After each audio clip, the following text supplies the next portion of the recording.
وسلم. الحمد لله رب العالمين. Bismillahirrahmanirrahim. Alhamdulillahi rabbil alamin wa bihi nasta'in ala umurid dunya waddin. Wassalatu wassalamu ala asrafil anbiya'i wal mursalin sayyidina wa maulana Muhammadin wa ala alihi wa sahbihi wa barik wa sallim ajma'in, amma ba'd.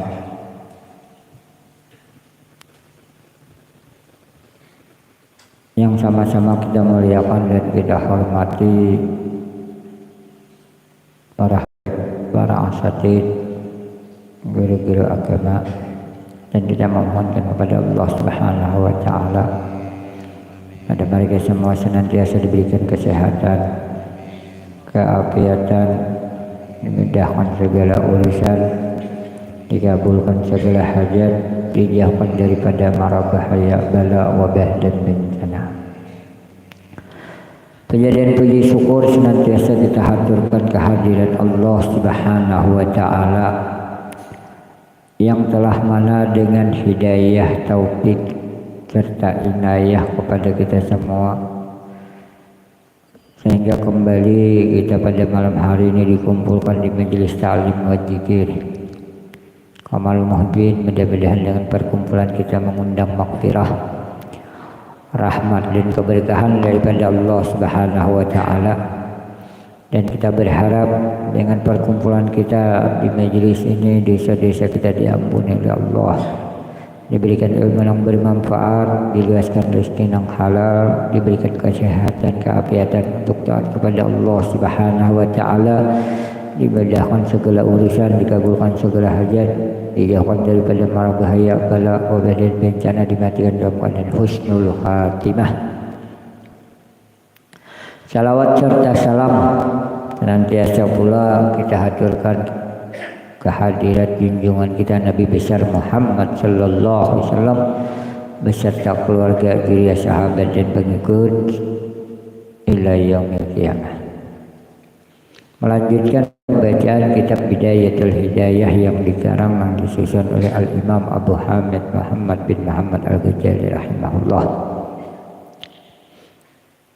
Wa ammal badnu fahfadhu min tanawulil harami was subhat wa haris ala talabul halal fa idza wajadtu fakhrid ala an taqtasira ala ma dunna sab'a fa inna sub'a yamsu qalba wa yufsidu dahni wa yubtilu hidya wa yaqtulu a'da min ibadati wal ilmi wa yuqarru syahwat wa yansuru judu syayatin wa subu minal halal mabda'u kulli syar fa kaifa minal haram wa talabul halal faridatun ala kulli muslimin wa ibadatu wa ilmu ma'aqlil haram qalbina ala syarjin wa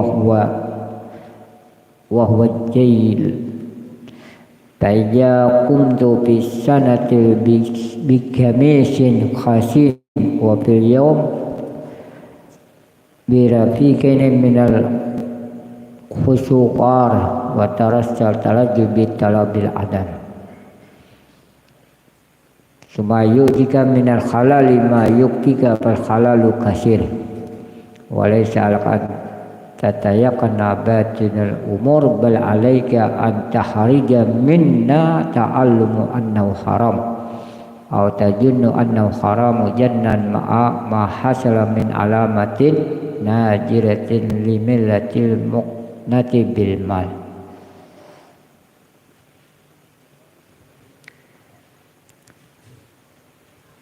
Yang keempat daripada anggota-anggota tubuh, yaitu perut, yang perlu kita jaga. Di Imam Ghazali menjaga daripada perut kita. Maka hendaklah engkau memelihara perutmu daripada makanan-makanan yang haram ataupun yang subhat. dan berusahalah untuk mencari makanan yang halal. Begitu pentingnya sesuatu makanan yang kita konsumsi setiap hari. Jadi Imam Ghazali jangan sampai sekali-kali kita memakan yang haram, yang subhat. Berusahalah untuk cari yang benar-benar halal. Makanan ini jelas-jelas kehalalannya. Dalam artian yang halal bisa bendanya halal, atau mendapatkan sesuatu makanan itu dengan cara yang dihalalkan dalam syariat agama. Ya, misal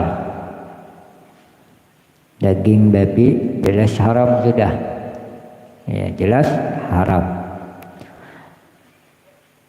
Daging sapi jelas sudah kehalalannya. Tapi kalau kita mengambil atau mencuri daripada daging sapi, maka daging sapi tersebut kada halal jadinya terhadap kita apabila kita mengambil dengan cara mencuntan, dengan cara mencuri atau tanpa seizin orang yang kita ketahui. Tanpa seizin orangnya. Daripada aku minta daging. Atau kalau kita tukar ikan, ayam, daging. Sekalipun ayam halal, iwak halal, tapi dicari dengan cara yang kada halal, maka itu dikategorikan makanan yang haram. Itu haram jelas dicari, didapat dengan sesuatu yang haram, haram hukumnya. Kalau bendanya haram jelas sudah. Sekalipun kita menukar daging babi yang dikonsumsi, aku menukar aja daging babi, tapi daging babinya haram. Ada istilah kehalalannya apabila zatnya sudah haram, datang nas daripada Al-Quran, datang nas daripada hadis baginda Nabi bahwasanya ini haram hukumnya. Sekalipun jual belinya dihalalkan, aku dengan cara menukar kayak orang halalnya nih, menukar Arab, minum minuman kerasnya haram, tapi dengan cara menukar haram hukumnya.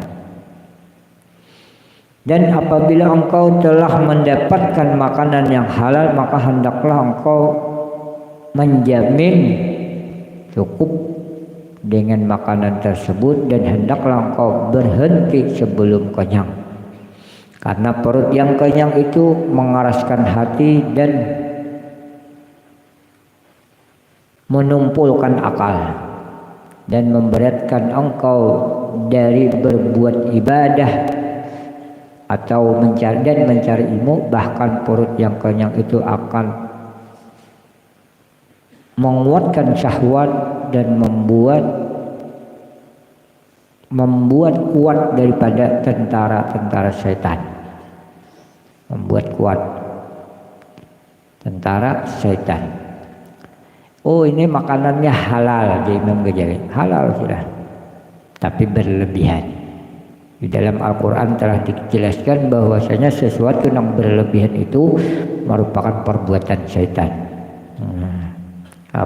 Mubajir, innahu kana min af'al syaitan. Orang yang berlebihan itu perbuatan daripada syaitan. Sekalipun ini halal, makan daging ayam, yang biasanya sapa parapat saja ini seikungan ayam. Berlebihannya orang seikung tuh kalau orang 5, orang 6 misalnya sorangan saja nasi jubung, akhirnya lebihan, mubajir, israf dalam makan makanan yang halal. Sekalipun ayamnya kita nukar seorang, tapi sudah secukupnya aja Imam Ghazali. Jangan sampai berlebihan, karena berlebihan itu mengundang daripada kuatnya syahwat, mengundang daripada membuat kuatnya tentara setan, mengeraskan hati, berat untuk berbuat ibadah, apalagi menuntut ilmu agama. Biasanya orang kekanyangan tuh sudah makan kekanyangan, kawannya guring aja lagi, dorong bental tak guring dah kanyang. Nah, jadi Imam Ghazali berhentilah sebelum kenyang, karena sabdanya Nabi, makanlah engkau ketika lapar dan berhentilah sebelum kenyangmu. Nah, ini istilahnya pertengahan. Rasulullah kadang menyuruh kita untuk berlapar-lapar juga kadang makan, bila asal lapar makan dan berhentilah ketika sebelum kenyang. Kenyang dengan yang halal adalah sebab segala kejahatan. Maka hendaklah kenyang dengan makanan yang, apalagi dengan makanan yang haram. Orang makan halal dengan kenyang, Imam Ghazali itu pangkal daripada segala kejahatan. Halal aja deh. Kekenyangan dengan yang halal, apalagi kenyang dengan yang haram. Man babi haram, kenyang.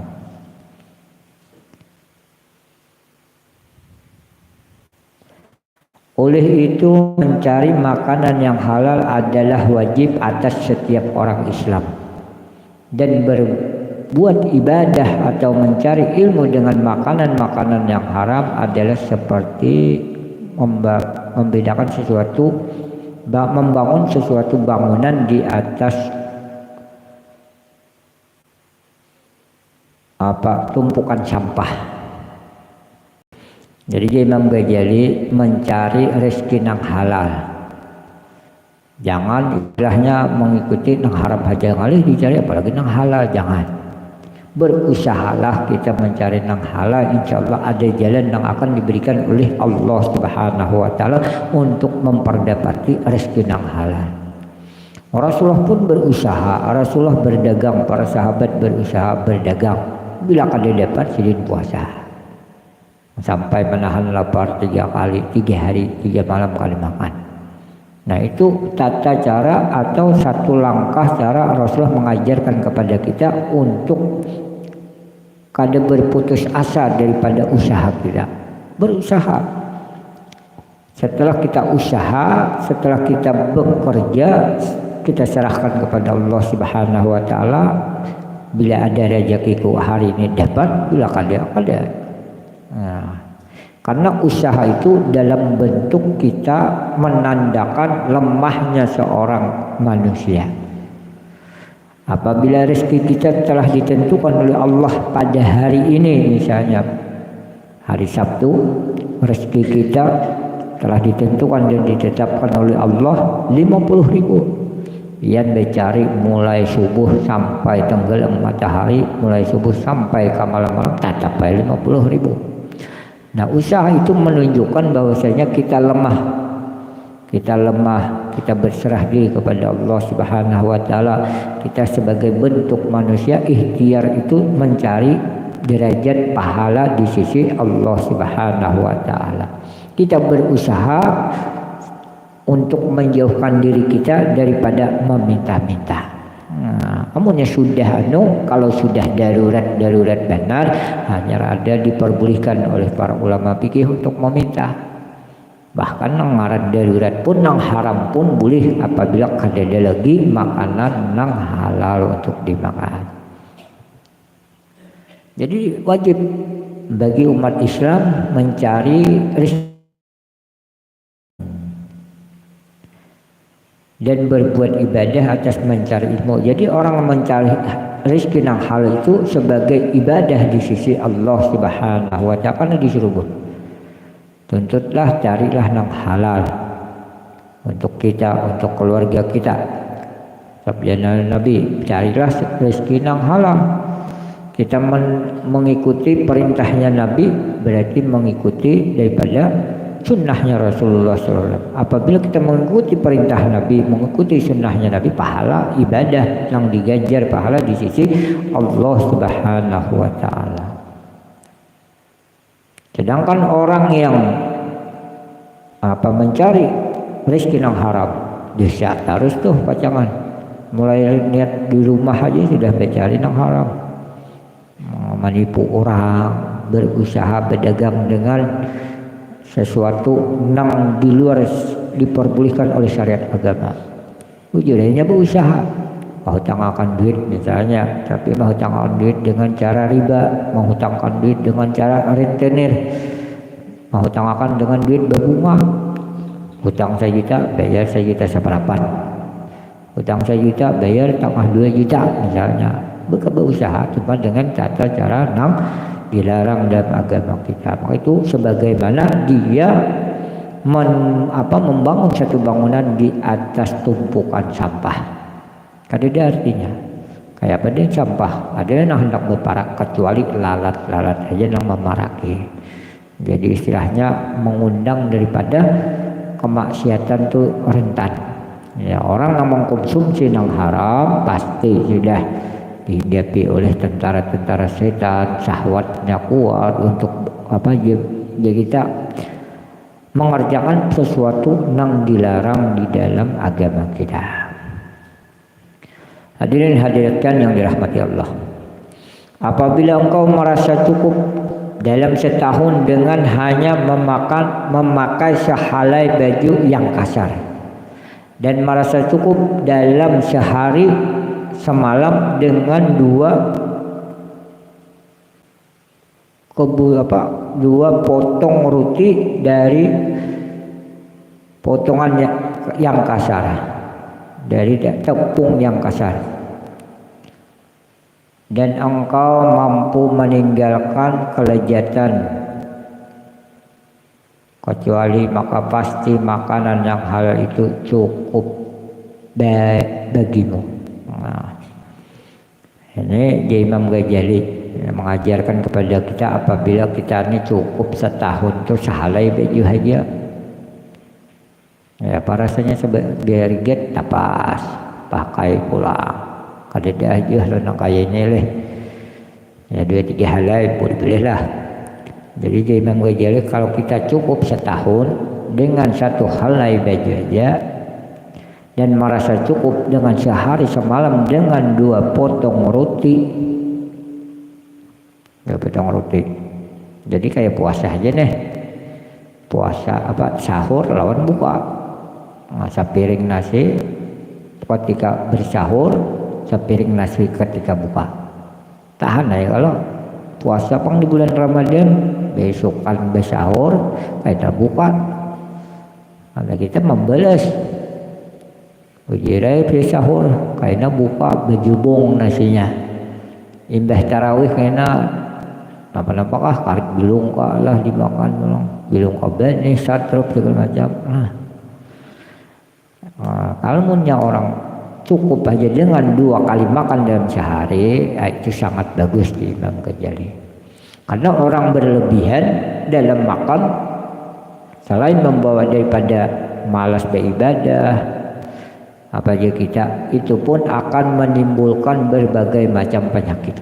Orang yang kelebihan nih, apalagi yang sudah tua-tua berumur ke atas tuh dia makan lebihan gula, bela kolesterol aja naik. Darah lah tinggi segala macam, dia makan daging ya bina banyak takutan darah naik ya, rabah, stroke segala macam. Tapi sedang-sedang, sedang aja. Harta yang halal itu sebenarnya banyak dan engkau tidak dituntut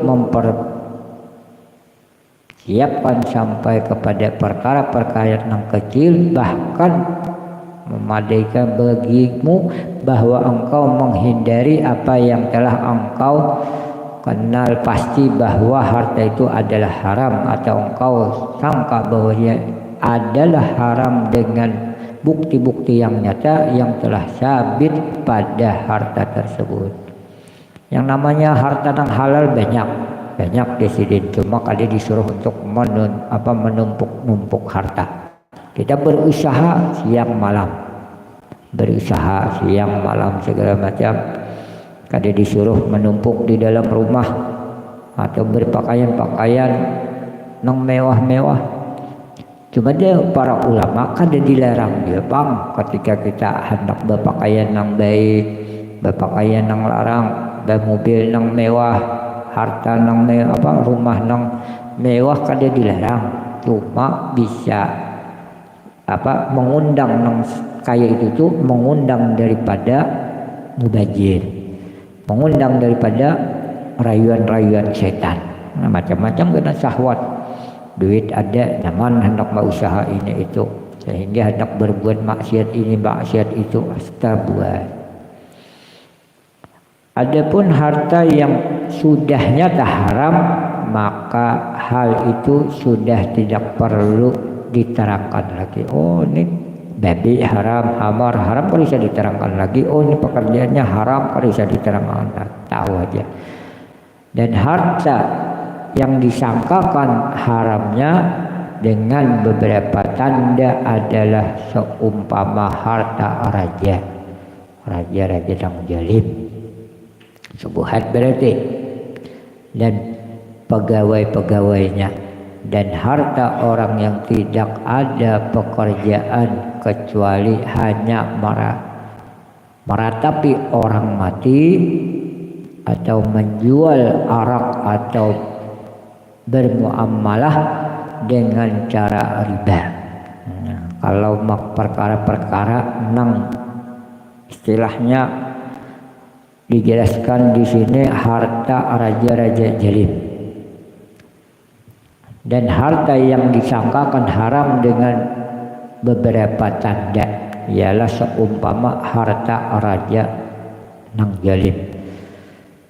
Ada raja-raja nang zalim, penguasa-penguasa nang mengambil hak rakyatnya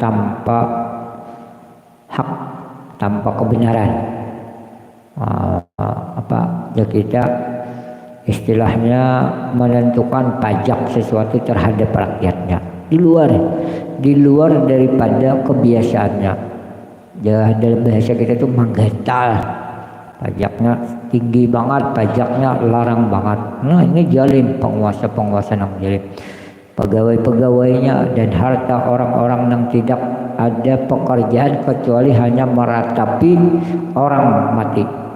Orang di Timur Tengah, orang Bahari ini, orang dahulu. Jadi bila ada orang mati, saya kira dipadahkan orangnya ini baik, mau upah orang khusus untuk menangisi orang yang meninggal dunia ini.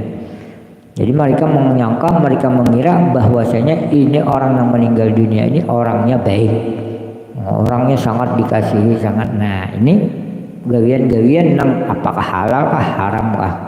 Kali tahu kan. Kali dia pekerjaannya kecuali hanya meratapi orang mati atau menjual arak. Nah, orang menjual arak atau orang bermuamalah dengan cara riba atau berjual beli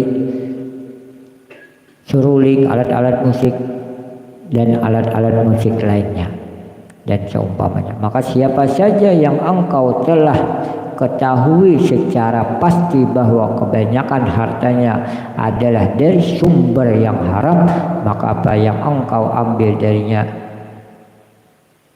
walaupun boleh jadi halal adalah haram, karena itulah yang ghalib, yang kebiasaan pada seumpamanya. Jadi ini jelas-jelas orang ini pekerjaannya haram. Jadi raja-raja zalim mengambil rakyatnya, harta daripada rakyatnya secara zalim, haram. Pegawai-pegawainya, pegawai raja-raja yang zalim, dan harta orang yang tidak ada pekerjaan kecuali itu jelas haram dia Imam Ghazali. Nah, sekalipun ini yang diberikannya ini halal, jatuhnya ke haram juga jadi Imam Ghazali. Orang mengira karena perbuatannya, karena pekerjaannya, karena kebiasaannya yang digawinya haram, maka sekalipun ia mendapatkan yang halal pasti disangka orang itu haram. Orang biasa menceritakan, orang itu biasa, kita tahu orang itu menceritakan sekali sewaktu-waktunya ada mengambil pun orang berusaha bekerja. Nah, orang ragu apa ini haram di Imam Ghazali sudah. Karena kita melihat daripada kebiasaan di antara harta yang jelas haram, insyaallah minggu yang akan datang mudah-mudahan kita senantiasa diberikan kesehatan, keafiatan untuk senantiasa hadir dalam majelis taklim, dan kita memohon kepada Allah Subhanahu wa taala untuk mendapatkan rezeki yang halal, pekerjaan yang halal, dan dijauhkan daripada harta-harta yang haram. Amin amin ya rabbal alamin. Sebelum kita mengakhiri, sebagaimana biasa kita membaca salawat sebanyak 3 kali dengan harapan diberikan ilmu yang bermanfaat, diampuni segala dosa, diluaskan rezeki yang halal, diberikan kesehatan, keafiatan untuk taat kepada Allah, dijauhkan daripada mara bahaya, bala muslimat digandang dan husnul khatimah. Innallaha wa malaikatahu yusholluna 'alan nabi ya ayyuhal sallu alaihi wa sallimu taslima. Allahumma sholli sholatan kamilatan wa sallim salam sayyidina Muhammadin alladhi tanhalu bihil ukadu wa tanbariju bihil qurabu wa tuqda bihil hawaidu wa tunalu bihil ragaibu wa husnul hawatim wa yustaqal gamamu biwajhil karim wa ala alihi wa sahbihi bi kulli lamhati wa nafasin bi'adadi kulli ma'lumi lak Allah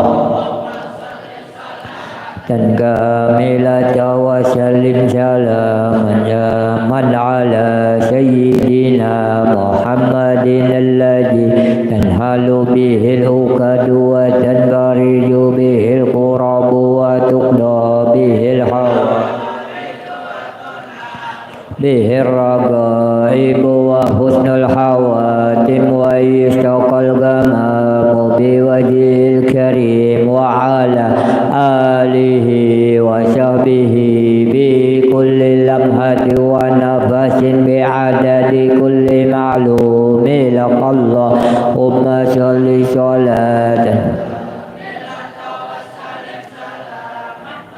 man ala sayyidina Muhammadin alladhi tanhalu bihil ukadu wa tanbariju bihil qurabu wa tuqda bihil hawaidu wa tunalu bihil ragaibu wa husnul hawatim wa yustaqal gamamu biwajhil karim wa ala alihi wa sahbihi bi kulli lamhati wa nafasin bi'adadi kulli ma'lumi lakal fatihah.